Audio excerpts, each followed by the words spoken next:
sometimes in this business, you know, I go on Instagram and I see it like people either, and I always say I'm not here to sugarcoat and I'm not here to scaremonger. Yeah. And I do think there are two camps. There's the part of the Parenthood that's all fluffy and fabulous and and you're sitting in your own tears, IG moms kind of going, why do I not feel like that? Right. But then there's the other side where you've got people crying into the camera to show how depressing the whole parenting journey is. And I'm like, yeah, that's not helpful fair either. Right.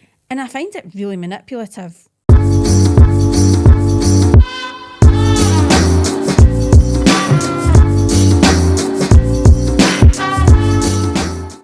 Hello and welcome to another episode of Find Your Calm. Today we have the amazing and the hilarious Nikki Osborne here with us from the Scottish Soul Sister. And I could tell you all about her, but I don't feel like I'm going to do it justice. So Nikki, first of all, thank you for coming and being on our podcast. Thank you for having me. Let's talk about you. Let's talk about how this journey to the Scottish Soul Sister began for you. Okay, first of all, I want it noted that you said I was hilarious because I keep telling my husband that, so I just want to know that was recorded there. It's documented. Great. So my journey to the Scottish Soul Sister, wow. It's funny because sometimes you think, you know, oh, it started 3 years ago, but it didn't, did it? It didn't start 3 years ago. It started, you know, way back. Yeah. I was a hairdresser for a long time. Oh. And I've always been in the business of helping people. Yep. I've always, you know, I'm a people person. I get my kicks from that. But when I had my son in 2017, I experienced postpartum depression, like so many women do, right? Yep. And that was my catalyst. Got it. And he was born, as was the Scottish Soul Sister. Yeah.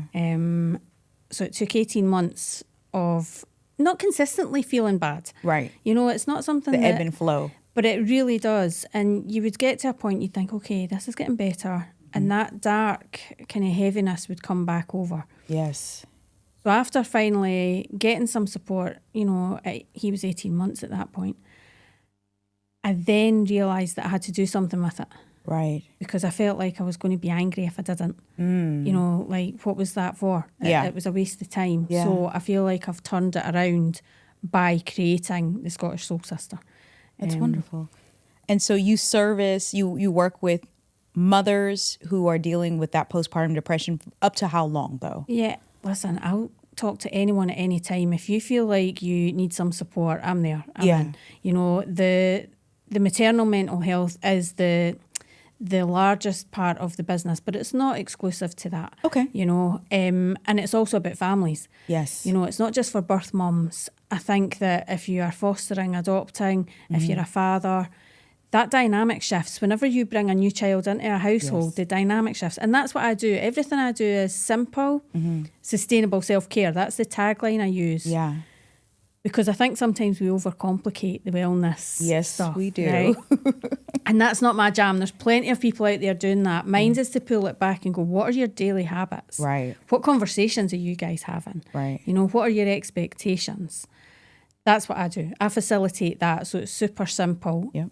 And I stand in that because these are the things that have helped me. Right. So I think when you've actively implemented what you've learned and you've reaped the benefits of that, I'm just sharing that. Sharing that. You know, it's nothing groundbreaking. It is purely, this worked for me. Yeah. I'm going to guide you to find the things that work for you. Right. Because they're not necessarily the same. Exactly. Right? Exactly. So it's unique.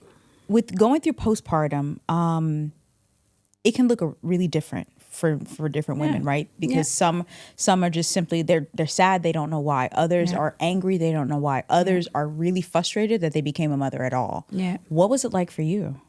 So I think it was a bit of all of those in one day.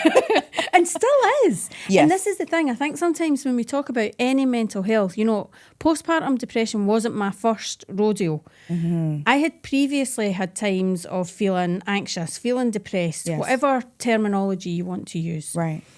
But this was the one where it was like, okay, something has to change now. You know, I was 41 when I had my son. And previously I would go to the doctor and I had medication. Yes.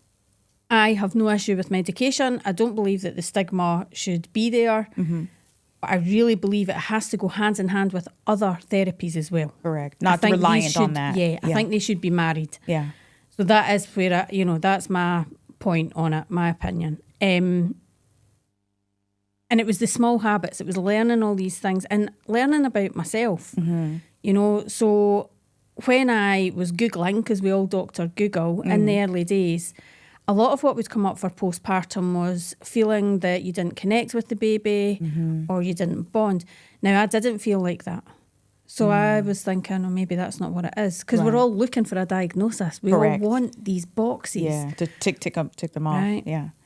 So what I then realised, though, was what was going on with me was that I had this feeling that I wasn't good enough to be his mum. Like, I had waited so long for him. Yes. And here was this perfect little boy. Yeah. And I was going to screw it up. Oh, that's deep. But that's when you start understanding, okay, well, what is that then? Where's the core to that? What is that? Yeah. And it's that inner critic, that inner bitch that we have. Right. And we need to talk about that. Absolutely. None of us would speak to our best mates the way we speak to ourselves. Oh, for sure. Right? For sure. So it's when you start understanding these different little levels, it's like, okay. Yeah. One of the biggest learnings for me was the concept that we have 6 human needs. And when I learned that, and then I discovered what my driving human need was, it was like just arming myself with this like awesome information. Yeah. So my driving human need is certainty. Okay. Right? Which stands to reason. I'm very systematic. I'm very routine orientated. Yeah. I'm a home bird. I like my environment. I believe in marriage. I like the security of that. There's all these different things. Right. There is nothing that's going to knock your certainty like having a baby. That's right. Right? Because I used to choose when I would sleep, and I would choose when I was stimulated with external things, TV, noise, whatever. Yeah. When you've got that wee person there, you got a new boss. Yeah, all games are off. Yeah, that's it. Right? They're deciding because you're then meeting their needs. Right. And what happens is we sometimes forget about ours. Yeah. So this is what I'm trying to bring to the forefront for Absolutely. people. You said something that I think is really interesting, and I'm sure many people have not heard about it. 6 basic human needs. Yeah. Can you highlight what that is? Yeah. So the first is certainty, which is mine. The next one is variety. And I have a friend here who her driving need is variety. So we have this really funny dynamic because she'll call me and go, do you want to go for coffee in 10 minutes? And I'm like, that's not in my diary. Are you crazy? Like, we really kick off. It's funny. So you've got certainty, variety, love and connection, significance, growth, and contribution. So all in varying degrees, but these are 6 things. So now, because I've studied and I've learned this and I've been, I can sit in a room now and have conversations and go, okay, you're not meeting that need. This is what you're lacking. Because when you don't know, you don't know. Correct. Right? Correct. So I find that it's really interesting and it's very simple. So what I'm trying to let people understand is that we're like little jigsaws and we can create these different foundations based on these needs. Yes. And just help support ourselves. Right.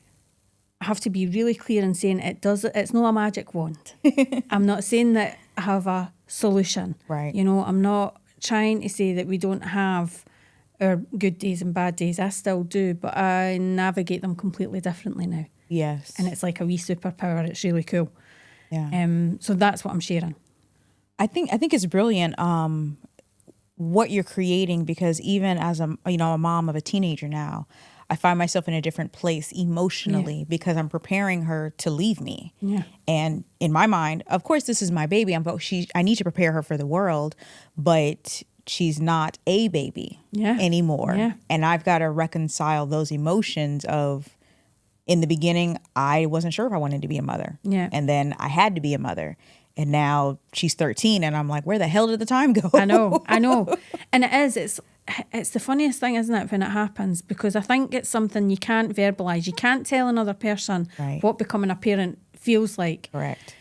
And but there is almost like a grieving system that goes on as well from the day they're born, because they're changing all the time. Yes. Like, I find some kind of solace in that we have the digital age. So we've all got however many photographs on our phone and videos. Like, our grandparents didn't have that. No, you're right. They had the odd photograph, you know. So I guess that's one little bit of security. Yeah. But it does happen so quick, you know.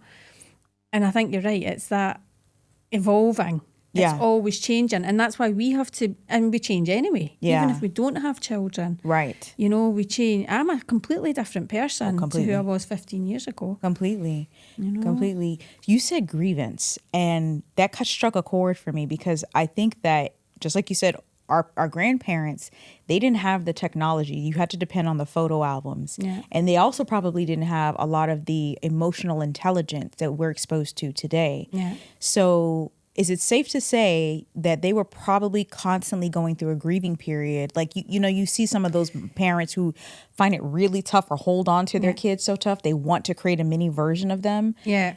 Do you see that being maybe a form of grievance? I think it's interesting. I think that it's like a double-edged sword. Like, our grandparents would say, like, you know, we just had to get on with it. Mm-hmm.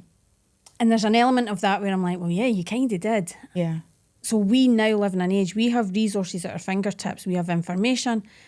But the double-edged sword part of that is that also brings so much comparison and overwhelm. And you actually used a word a minute ago, should. Mm-hmm. We all feel like we should be doing X, Y, and Z. And it's really difficult to sometimes trust your own intuition. Yes.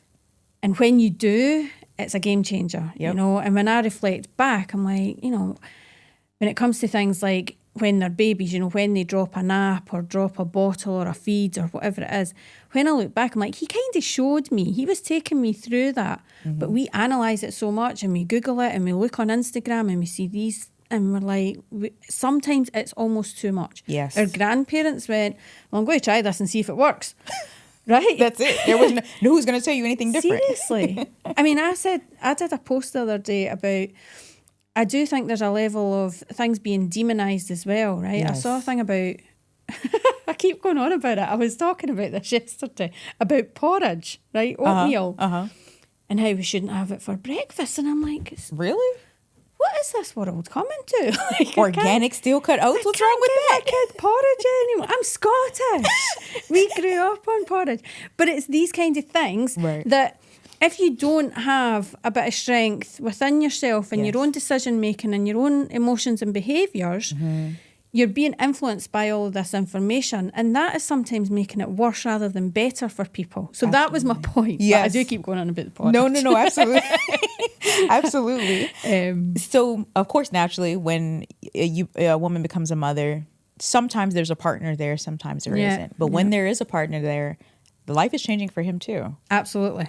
So what have you encountered when dealing with new fathers? I still feel like there is that kind of narrative sometimes about, you know, the focus going on the birth mums. And I always shout the corner of the dads because I think about my own husband. Mm-hmm. You know, he was a new dad. He was very hands-on. So we were both getting up through the night. He was then bearing the weight of the financial pressures a little heavier because, of course, now we've got a baby. So someone has to stay with the wee one, which was me. Mm-hmm. That was our choice, my choice. But then he was coming home from work to a wife who was pretty broken sometimes, you know, and that kind of male energy is to fix stuff. They build fires and they fix stuff. And when he was coming home to that, it was like, I've got nothing. I don't know what to do here. Right. And that's why I've really been focusing on families communicating. This is not just for the birth mums because the impacts have a ripple effect. Absolutely. You know, so I think for the fathers as well. And I think it's about being honest, you know, the things that need attention, and sometimes it's not sexy, it's not exciting, but I'm talking about things like your budgets, about your meal plans, about your scheduling of time. Yeah. You know, sometimes we feel like headless chickens. Yes. But when you get into creating your day rather than just letting it happen to you, then actually it flows. And I find that I'm better when I'm not stressing myself out. Sometimes we wear that like a badge of honour. Yes. I'm so busy and I've got so much to do. And this is another narrative. See, I'm going to be controversial now, aren't I? Please do. I have to do it. Please do. But there's also a narrative where we're raising awareness, right, to like the invisible load, let's say, you know, the things that we have to do and how sometimes it's overwhelming. Yep. But there's a part of it where I feel like we're almost pushing into that so heavily that everyone is then feeling hard done by because they have to make their dinner or clean their house. And I'm like, yeah, well, you know, can we not reframe that as being we get to make dinner and we get to clean a house because that's just life. That's just life. Yeah. And I feel, again, we're demonising everything. And it's like, okay, so what's your solution to that? Right. Because mine is, well, manage it. Right. Manage it. Yeah. You know, and I'm not saying I love cleaning all the time, but I find what helps is when I turn my tunes up. I don't know if my neighbours agree. I was singing this morning some defected records stuff. I was getting all old school house. But it helps. It elevates my mood and I crack on and I get my cleaning done and that's it. It's my home. I'm supposed to clean it. Absolutely. So I do feel like there's that as well. And that's why when I created my course, it's all simple things. It's all day-to-day things. Yes. And I guess, can you outsource? Are there things that, you know, we've just said that things can be temporary, things evolve. Yeah. So if for a period of time, you know, you're feeling like it's too much to do all the cooking, can you get like a meal delivery plan? Absolutely. You know, if the housework, if it's too much, can you bring someone in once a week, twice a week? Like, we can outsource. We have these resources. So it's managing it. Yeah. You know? It's a mindset thing completely, because when you feel like everything is happening to you, you just begin to feel overwhelmed and you sink into those feelings. Absolutely. Opposed to, well, this is my life. How do I make it better? Yeah. Like, I hate laundry. We have control. Yeah. I can't stand it. Yeah, like, I don't iron nothing. I'm not doing it. I shake stuff. My husband irons his own stuff. But that's what I mean. Like, you know, we're not victims of circumstance. We don't have to be. Correct. But I feel like because I ride this line sometimes in this business, you know, I go on Instagram and I see it. Like, people either... And I always say, I'm not here to sugarcoat and I'm not here to scaremonger. Yeah. And I do think there are two camps. There's the part of the Parenthood that's all fluffy and fabulous and and you're sitting in your own the tears, IG moms, kind of going, why do I not feel like that? Right. But then there's the other side where you've got people crying into the camera to show how depressing the whole parenting journey is. And I'm like, yeah, that's not helpful fair either. Right. And I find it really manipulative. I agree. It's because... a lot of people like to hold their emotions privately. Yeah. I'm not going to get on camera and cry. If someone else catches me crying, that's a different thing. Yes, or if it's a natural, you know, if we're talking just, I'm an emotional person, I cry for fun. Like, I have no shame in that. I cry all the time. Ask my mum and dad. You know, and if it's a natural thing, that's fine. And I'm not talking about regular Instagram account holders. Right. I'm talking about those that are in this industry, right? And they are supporting mums. But then it's like a scheduled active. And I'm like, I have never had a meltdown and thought, wait, where's my phone? Correct. Got to get it on the gram. Correct. So I find it really manipulative. And I expressed this at one time on one of the Facebook groups and people had feelings. Had big feelings about it? Yeah, they had feelings because I was being judgy and I was like, yeah, you're reading me wrong. I'm not. That's the whole thing is that I'm seeing that as a manipulative behaviour to get the likes. Yes. Which... that's not my game. I'm not here for that. I'm here to throw you a lifeline. I'm not here to retain clients for 6 years. Right. I'm here to go, I've got you. Yeah. I can be your wing woman. I can be your safe space. Yeah. Because once you understand these things and you start implementing, you'll then go on. You don't need me. That's a good coach should work a client to where their client says, I don't need you anymore. Yeah. So, and I think we tap back in and out and again it changes, you know. Yeah. But I think having that space as well, that's one of the things that I find really important in this process. Yeah. Is that when we talk to family and friends, we wear a veil, you know. And I know that I did. When I was in the depths of it, we at that time were living in Montenegro. So I didn't have that proximity to my mum and my friends.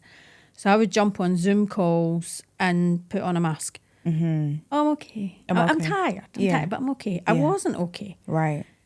But there's so many layers to that. You don't want to be judged. You don't want anyone thinking you're doing a shit job. Right. I didn't want to worry or burden my mum. Yep. You know, it was a two-way thing. And that's why I think it's really important to have someone outside like myself where you can just come on and say what you need to say and get it all out and give it oxygen. Absolutely. Because even that in itself, sometimes you go, oh, that's better. Right. I just needed to get that energy out of me. Yep. Absolutely. You know, it can be that simple. Yeah.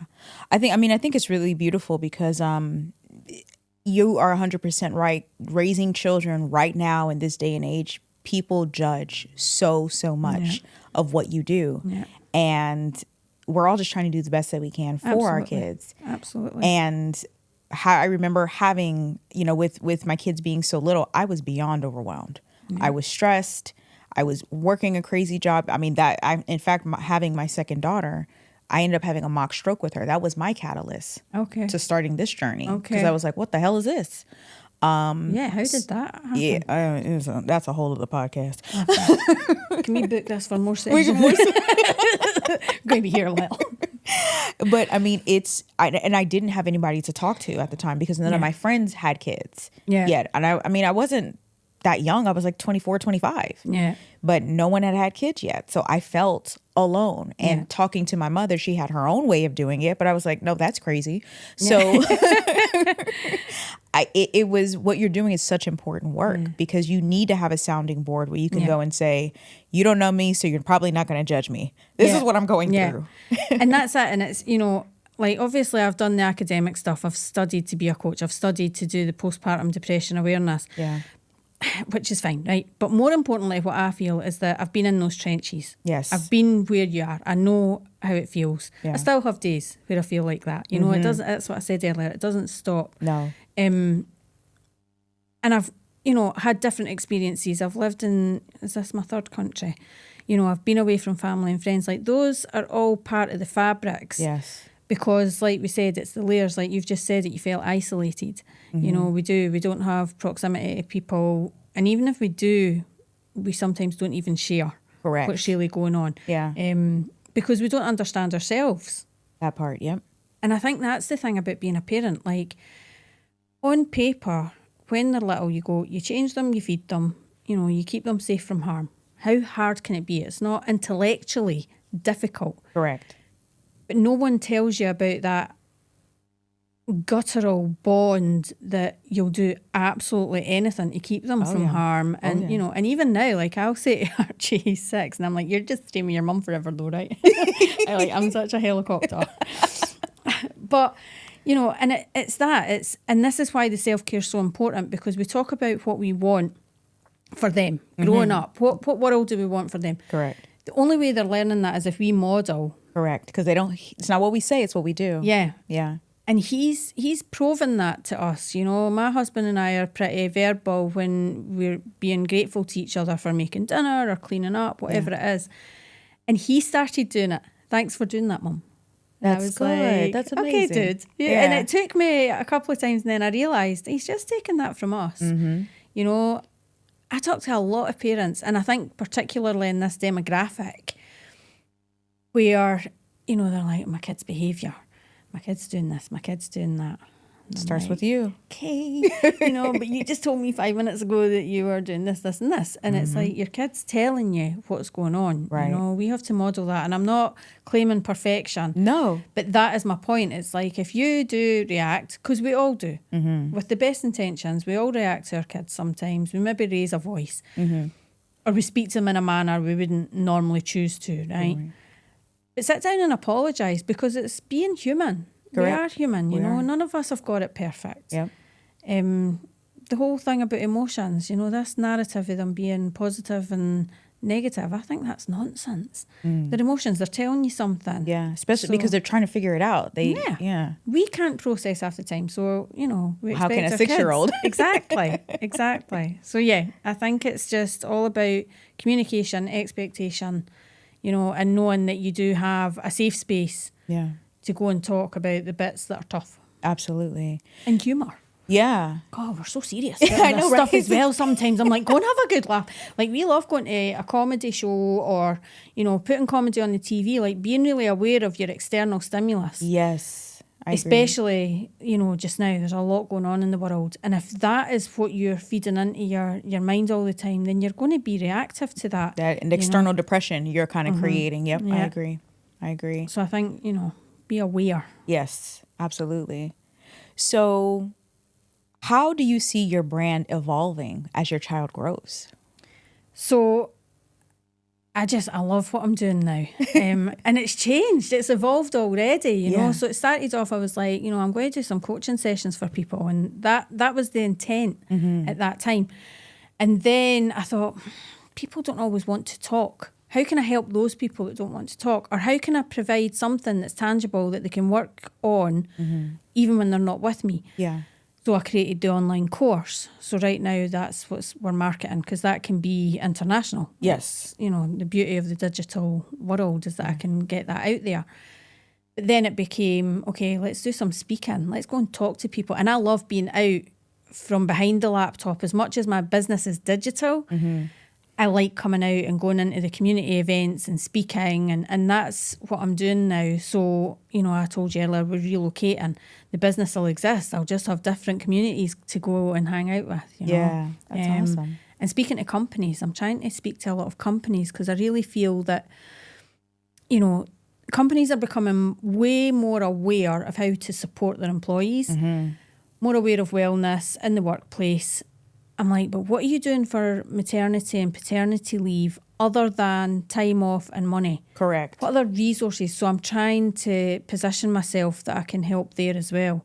Oh, I think that's critical, because, I mean, in the States, I know that we got 6, maybe 8 weeks off. That is nowhere near enough time with a newborn. And then you have to go back to work, and they just expect you to be on. And then, of course, if you're a nursing mother, you're pumping, but then you got presentation. So that kind of work, being able to integrate that is really important. And that's it. It's like, you know, there's nothing that we can do to shift the dynamic that is becoming a parent. Like, you've got to feed your baby. You've got to, you know, your body has to recover. There's so many things. And from an employer's perspective, it's like, if you can retain your employees by supporting them and making them feel like they have that support, then their productivity is going to be impacted. Like, it, you know, their sick leave is going to be less. Like, it just makes sense. So that is what I'm looking at, really trying to expand with just now. And, you know, I always talk about the kind of pricing structure. I've had people tell me, oh, you don't charge enough for what you do. And I'm like, you know what? I think sometimes you've got to stay where it sits. And for me, you know, I remember when I needed the help, we were down on one salary. My husband's a school teacher. You know, I didn't marry for money. He's really smart, though.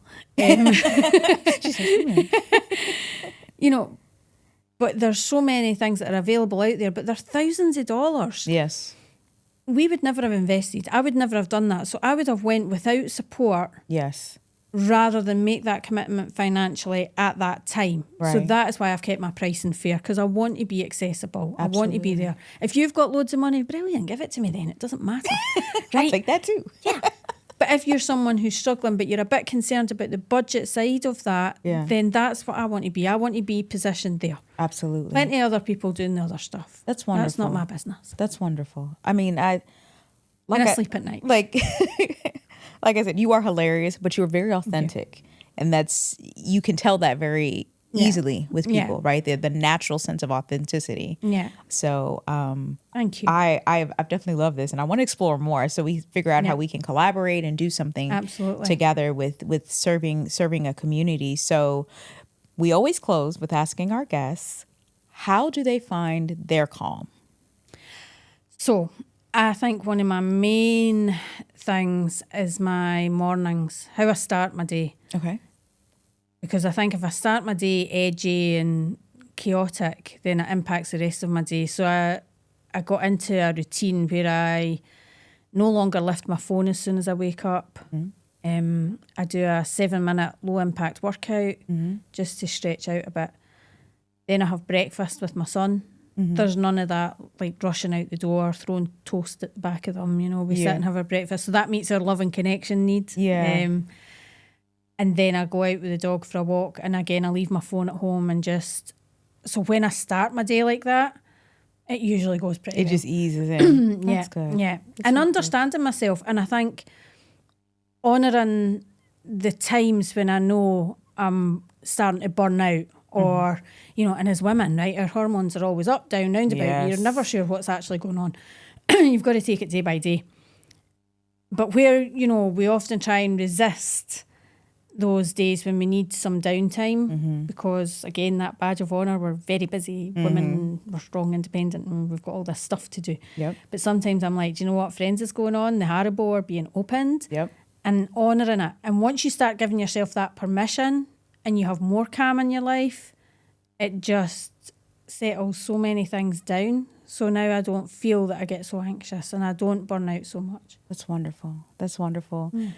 Well, tell people where they can find you.